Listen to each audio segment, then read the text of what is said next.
So today I'm going to show you how you can make a really simple little game using ChatGPT o3-mini-high. We'll see how far we get. I've got a pen in my hair, so we're serious.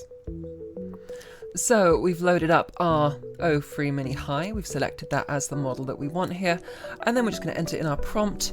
So let's do something like, please create an HTML-based game where the player controls a basket emoji and has to catch green apples that fall from the top of the screen. If they catch a rare red apple, they get a power up and the game goes at twice the speed for 8 seconds, but with triple points. The player must avoid catching any non-apple items or they lose. There should be a reset button. Okay, let's see how we get to. So I will enter that in, and hopefully this should make a really simple skeleton of a game, really basic functions, and then we can add in like more interesting stuff as we go along, like music, extra gameplay, a purpose, that kind of thing. So we can see it thinking. The game has a basket emoji that catches falling apples. There are like bananas and watermelons that they could lose. Here we go, and it's outputting the HTML here. It still blows my mind how quick this is. Let's scroll down, you can see it's still outputting. And then it says how to play. Enjoy the game.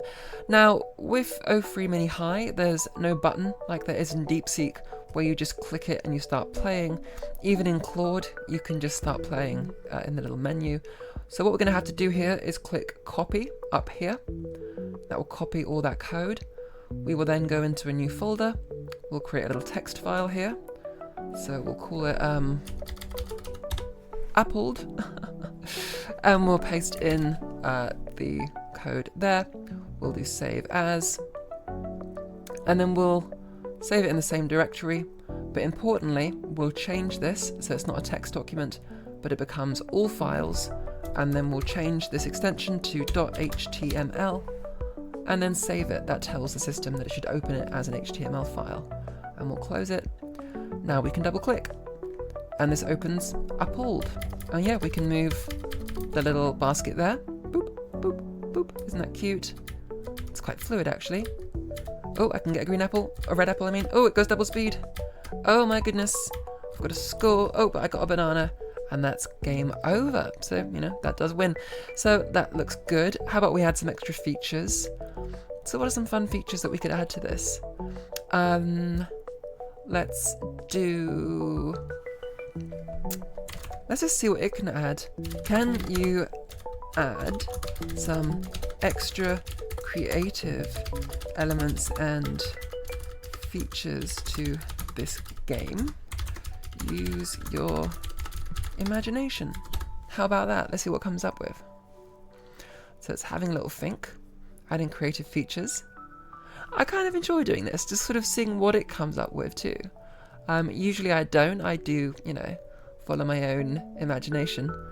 But just today, I fancy seeing what it comes up with. So we can read its thinking, extra power-ups, golden apple, scoreboard, bouncing basket animation, parallax cloud effect, score multiplier, creative mystery fruit bonus, maybe a cherry that freezes time, plus background music. I've never seen it generate background music before, but we'll see if it gets to it. A level system, where the game increases difficulty as the score grows, modifying spawn intervals and falling speeds.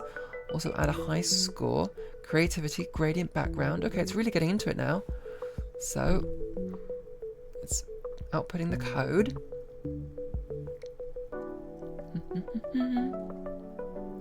I do love watching code generate.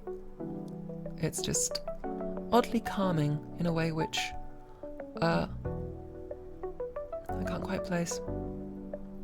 Happy gaming. Okay, so we'll copy that again. We will go back into our little upload file here.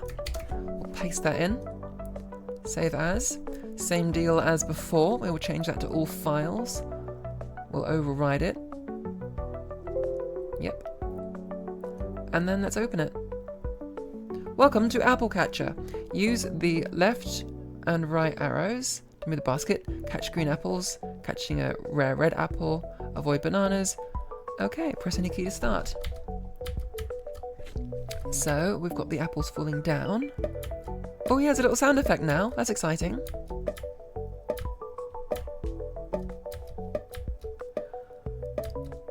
I've never heard it integrate sound before. That's good. Oh wow! Look, my little basket's gone like yellow. Amazing.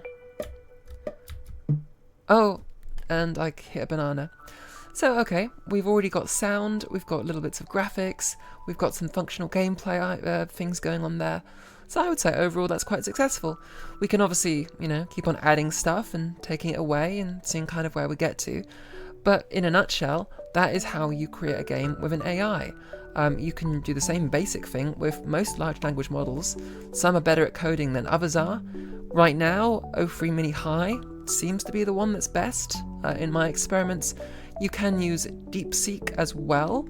If you use the R1 model on DeepSeek, you can often get a really playable game, and that will have a little button that will let you just run the HTML right on screen as well. So that was fun, and thank you for watching.